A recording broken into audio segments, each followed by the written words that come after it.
Čaute všetci, vítam vás pri dnešnom dieli Lego mesta IMAD, alebo skôr dneska ideme do vitríny, ale sme dneska pri IMADe, hej, ale sme tak Nelou z IMAD, hej, ale sme vo vitríne, hej, takže vitrína, hej, takže zase máte obrázok vitríny a ja si myslím, že by sme mohli ísť na nový set, ktorý mi pribudol a je to prvý set taký toho ako keby zamerania alebo proste takého typu a je to set Speed Champions.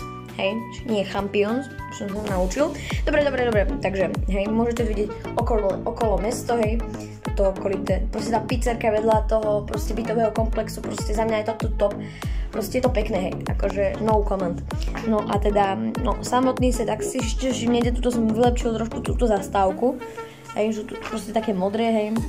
Normálnu zastávku som nechcel stavať, lebo sa mi to celkom akože nepáčilo tam. No a zastávku máte tu, hej, takže to nie je ešte pripevnené. Dobre, ideme na set. Takže poďme najprv na krabicu. Za mňa krabica je akože celkom v pohode. Ragan to bude asi tá značka, hej.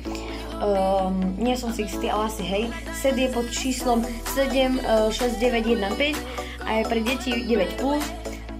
Tento autičko je nízko podlažené, takže ak si ho chcete dať do mesta, tak ja vám odporúčam takéto asi autičko nie do mesta, pretože keď sa pozriete, čo ja máte túto retardér, hej, a idete s tým autičkom, no tak ako keby prejde to, ale strašne sa to ako keby šúcha po podvozku, takže všimli ste si, čo sa mi teraz stalo? Hej. Áno, takže mi to odpadlo, hej. No tak poďme na minifigurku, je tu takáto minifigurka nejakého pretekára, hej, ktorý má nejaký takýto opravársky kľúč. Samozrejme, my mu môžeme vymeniť aj vlasy, buď má takéto oranžové, alebo tu má takú helmu. No a auto sa dá otvárať, hej, to sa dá otvoriť, tam môžete posadiť dve minifigurky. Tie autička sú celkom tieto Speed Champions dosť veľké, som si všimol. Nájdete aj polybagy, takže napríklad v niektorých obchodoch nájdete aj tie polybagy, Speed Champions, ale trošku zmenšené modely týchto aut. Ja som našiel iba jediné také formuly, hej, to mám a to uvidíte v ďalších dieloch, ešte nie je poskladané, takže zatiaľ nič, hej.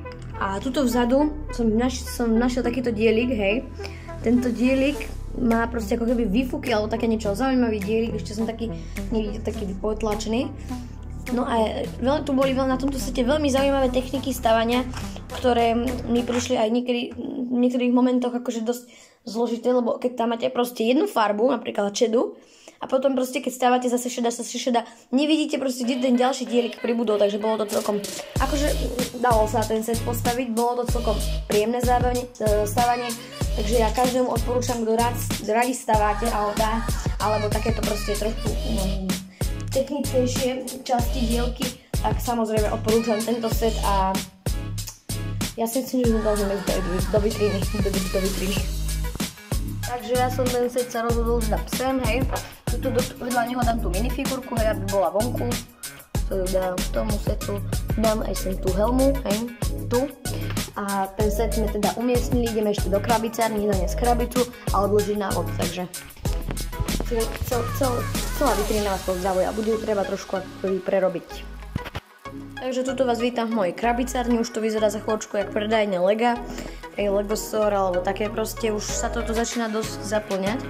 No a bude treba urobiť s týmito polybagmi poriadok, pretože ja potrebujem tam dať túto krabicu, hej, lebo sa mi to zaplňuje a tie polybagy niekde tam poukladať, takže ideme na to. Takže autičko som dal sem, hej, tuto, takže takto to vyzerá krabica. No a tuto som dal tie polybagy, hej, takže tu budú odpočívať v pokoji, takže môžeme ísť ešte do mesta.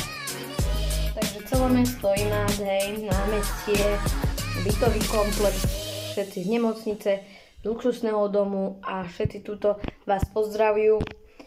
Majte sa krásne a čaute.